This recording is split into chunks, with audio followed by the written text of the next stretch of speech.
प्रारंभ tree channel में एक बार पुनः आप सभी का स्वागत है। हम लोग देखिए बीपीएससी टीआरई के अकॉर्डिंग हम लोग पढ़ाई कर रहे हैं और बीपीएससी में जो भी इम्पोर्टेंट क्वेश्चन आएगा जो आएगा, देखिए बीपीएससी टीआरई में क्या होता है कि जो आपका सब्जेक्ट है उससे आपको पूछेगा 80 नंबर से। उससे आपको सब्जेक्ट से कितना पूछेगा? 80 नंबर से। जैसे आपका मान लीजिए हिस्ट्री है, हिंदी है, इंग्लिश है, मैथ्स है, साइंस है, कुछ भी है तो उसमें क्या पूछे? 80 नंबर का मैथ्स साइंस पूछ लेगा। 40 नंबर जो होगा ना, 40 नंबर में आपको पूछेगा मॉडर्न हिस्ट्री, ठीक है। उसके बाद अपना साइंस पूछेगा, मैथ पूछेगा, बिहार पूछेगा, करेंट पूछेगा। ये सब 8-8 नंबर का रहेगा, ठीक। तो उसी को ध्यान में रखते हुए ना हम लोग ये वीडियो बनाया जा रहा है कि अगर पूछे तो कोई भी इससे क्वेश्चन नहीं छूटे, ठीक है। तो आज का बहुत ही महत्वपूर्ण टॉपिक है एक, जिसको किशोरावस्था जाना जाता है, किशोरावस्था, ठीक। वो हमारा क्लास 8 का टॉपिक है, उसके बारे में हम लोग पढ़ते हैं। देखिए इसमें सबसे पहले है किशोरावस्था की ओर, reaching the age of the adolescence. NCERT class 8 आपको हम बताएं, क्लास 8 का एक महत्वपूर्ण टॉपिक है। अगर आपको वीडियो अच्छा लग रहा है थोड़ा सा भी, तो आप क्या कीजिए, हमारे चैनल प्रारंभ ट्री को सब्सक्राइब करना नहीं भूलिएगा। ठीक, किशोरावस्था और यौन अवस्था, ये क्या? एडोलेसेंस और प्यूबर्टी। किशोरावस्था जीवन काल का वह अवधि जिसमें लगभग 11 से 18 या 19 वर्ष जब शरीर में प्रजनन परिपक्वता, रिप्रोडक्टिव मैच्योरिटी आती है। किशोरावस्था का मतलब ये हुआ कि जब आप परिपक्व हो जाते हैं या प्रजनन करने के लिए तैयार हो जाते हैं, ठीक है। तो उसी को क्या कहते हैं? किशोरावस्था का काल कहते हैं। आप अगर बीपीएससी टीआरई में बैठे हैं तो सीटेट में पहले आप लोग पढ़े होंगे किशोरावस्था के बारे में, 6 to 8 में अच्छे से इसका क्वेश्चन भी रहता है। पढ़े होंगे कि किशोरावस्था को आंधी तूफान की अवस्था भी कहा जाता है, बहुत चीज़ पढ़े होंगे। देखिए किशोरावस्था कब से शुरू होता है? 11 वर्ष से लेके 19 वर्ष तक। किशोरावस्था लड़की में थोड़ा पहले आ जाता है, लड़का में थोड़ा बाद आता है। यौवना आरंभ, प्यूबर्टी, शरीर में होने वाले परिवर्तन जो जनन क्षमता के विकास को संकेत देते हैं। जनन परिपक्वता के साथ यह समाप्त हो जाता है, ठीक। तो जनन परिपक्वता का मतलब जब तक ये इसमें परिपक्व हो गए हैं, जब तक इसका खत्म जनन शक्ति खत्म नहीं हो जाता है, तब तक उसी को कहते हैं जनन परिपक्वता के साथ खत्म होता है। मस्तिष्क का विकास, इस अवस्था में मस्तिष्क को सीखने की क्षमता सर्वाधिक होती है। कब सर्वाधिक होती है? तो किशोरावस्था में। देखिए बीपीएससी के लिए महत्वपूर्ण इसमें क्या क्या है, वाई इट इज़ इम्पोर्टेंट।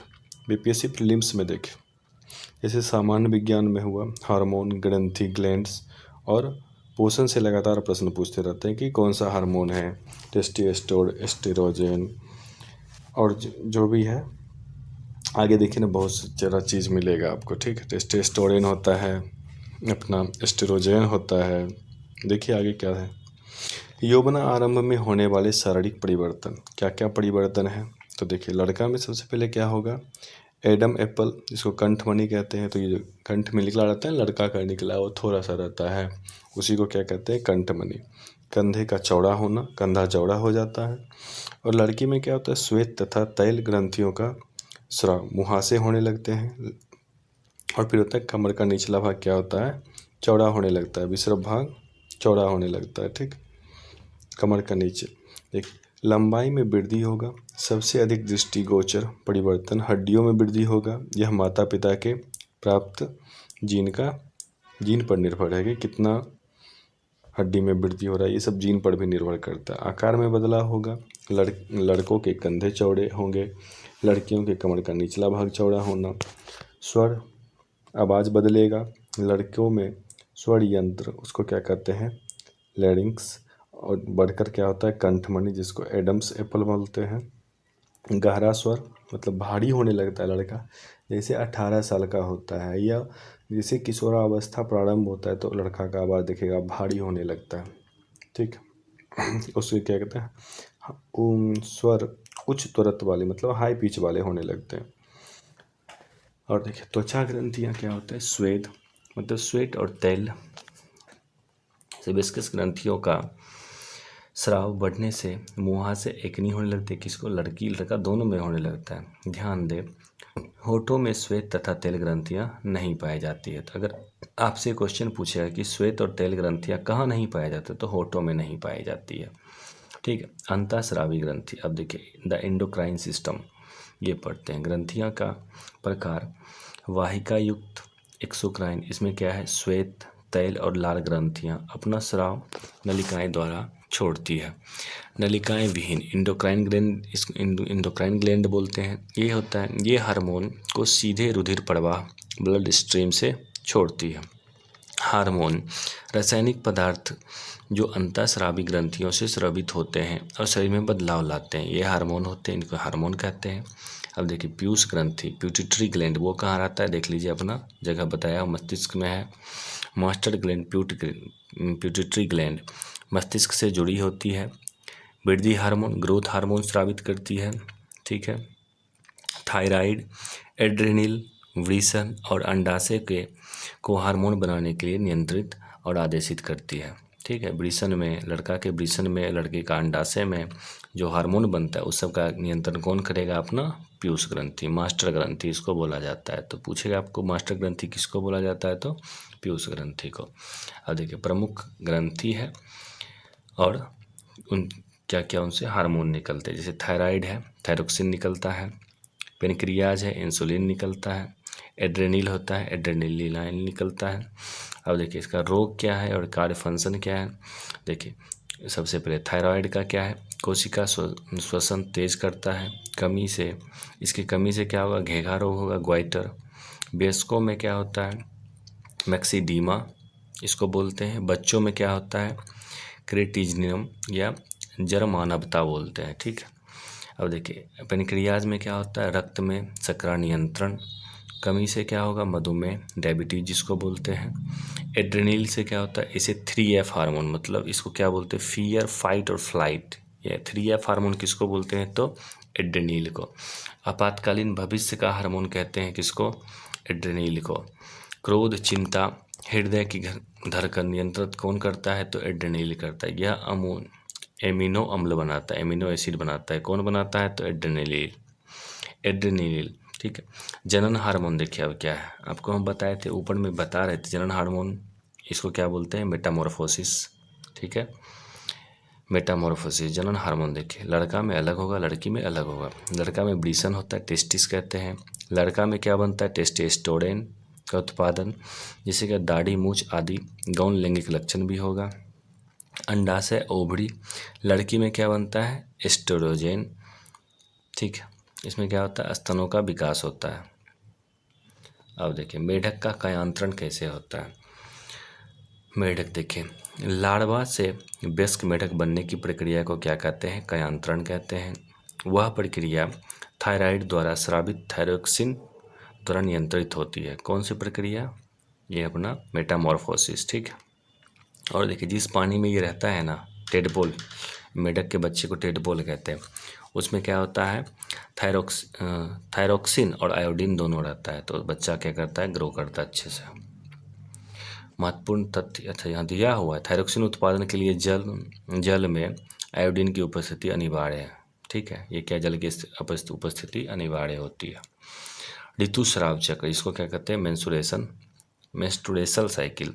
देखिए इसमें क्या है, 28 से 30 दिन पे, हर 28 से 30 दिन पे आता है लड़कियों में। इसमें क्या क्या होता है, सबसे पहले अपना होता है गर्भाशय का दीवार का मोटा होना।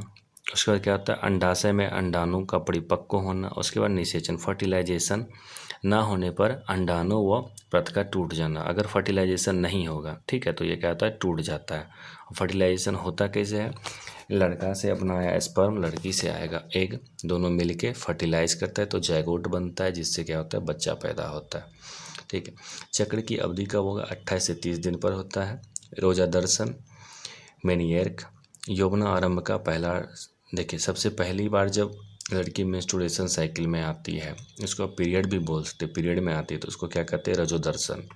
और रजोनिवृत्ति, मेनिपॉज, यहाँ देखिए पॉज लगा हुआ है, पॉज मतलब खत्म हो जाना, इसके बाद नहीं होगा। ये कब खत्म होता है, तो 45 से 50 वर्ष की आयु में ऋतुस्राव का रुक जाना, ये क्या होता है, उसके बाद पीरियड नहीं आती है। नोट, यह पूरा चक्र हार्मोन द्वारा नियंत्रण होता है। ये नियंत्रण कौन करता है? तो हार्मोन द्वारा नियंत्रण होता है। देखिए अब क्या है, लिंग निर्धारण, सेक्स डिटर्मिनेशन। आपको पता है लड़की में होता है XX, लड़का में होता है XY, और लड़की से अगर X आया, लड़का से X आया तो XX मिलके, देखिए अगर XX बना तो क्या बनेगी? लड़की। अगर XY बना तो क्या बनेगा? लड़का। ठीक। मनुष्य की कोशिकाओं में कितनी जोड़ी होती है? 23 जोड़ी गुणसूत्र क्रोमोजोम होती है, 46 होती है। एक जोड़ी में 2 तो 23 में होता है 46। इसमें देखिए 2 लिंग गुणसूत्र होते हैं। ठीक है, 2 क्या होते हैं? XY जो होगा लिंग गुणसूत्र होगा। स्त्री में क्या होता है? फीमेल में 2 X गुणसूत्र होते हैं। निषेचन कहाँ होगा? अंडाणु में हमेशा X का होता है। पुरुष में क्या होता है? एक देखिए पुरुष का सब सही ही रहता है, 22 जोड़ी तो वही है XX, 23वां जोड़ी क्या होगा? XY बन जाता है लड़का में, और लड़की में XX। देखिए निष्कर्ष क्या है? शिशु के लिंग का निर्धारण पिता के गुणसूत्र फादर्स क्रोमोजोम पर निर्धारित होता है। अभी आप देख चुके हैं कि लड़का में बनता है XY, लड़की में तो XX होता है। तो बच्चे के जन्म में सब अगर है कोई जिम्मेदार होता है तो वो कौन होता है जिम्मेदार? पुरुष होता है, क्योंकि पुरुष में XY है। अगर Y गया इधर से तो X ही आएगा, तो YX बनेगा तो क्या बनेगा? लड़का होगा। अगर XX गया तो क्या होगा? लड़की बनेगी। तो जिम्मेदार कौन होता है? लड़का होता है।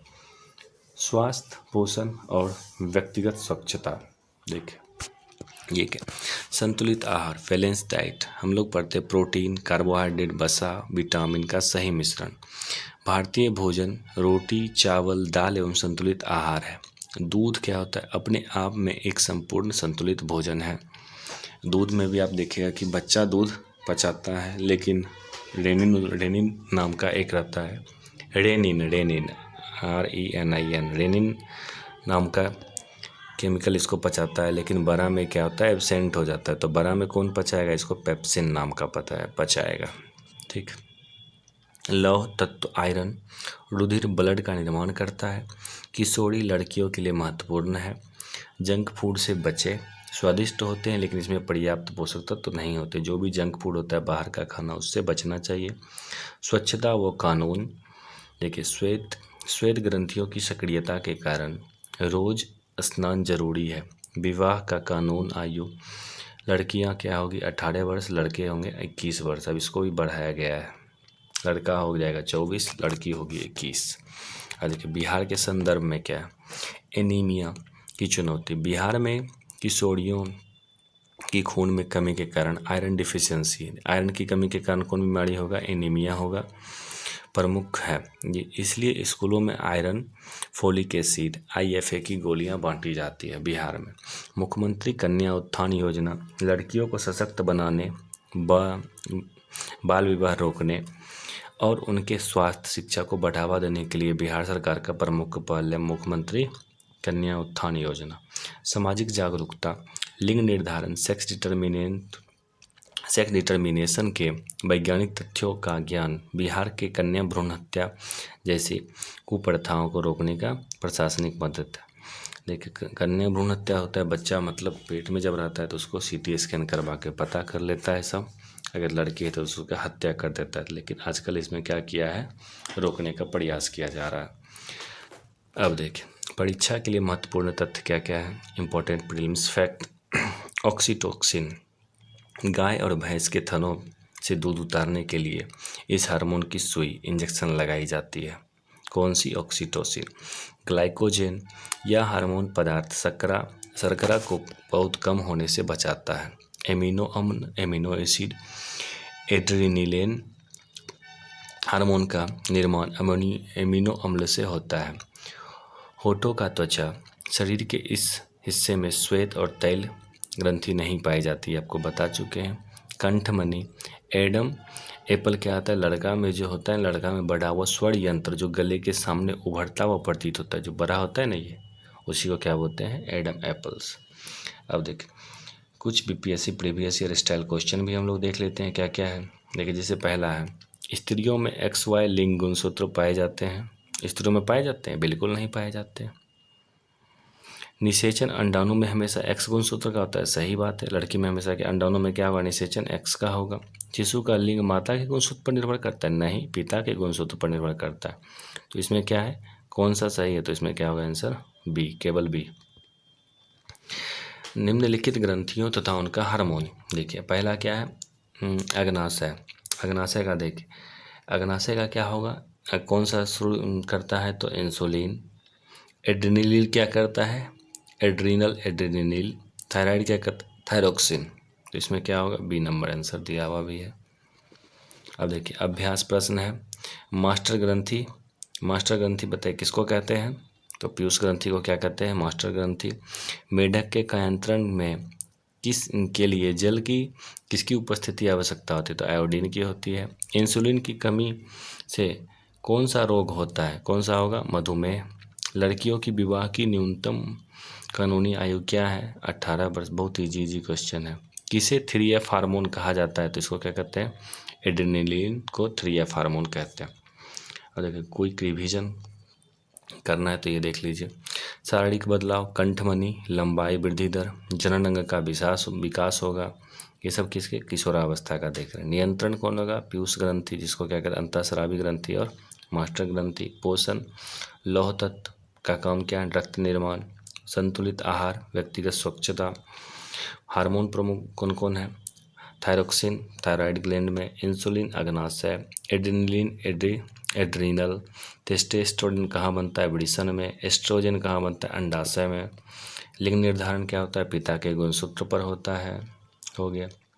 Thanks for watching. बीपीएससी की सर्वश्रेष्ठ तैयारी के लिए आज ही जुड़े। अगर आपको वीडियो अच्छा लग रहा है तो चैनल को ज़रूर से ज़रूर सब्सक्राइब करें। Branches to the future, root of tradition, your guide to Vedic and historical learning. Prarambh tree channel में आप सभी का बहुत बहुत धन्यवाद। अगर आपको अच्छा लगे तो चैनल को ज़रूर सब्सक्राइब करें और लाइक शेयर ज़रूर करें। Thank you, have a nice day.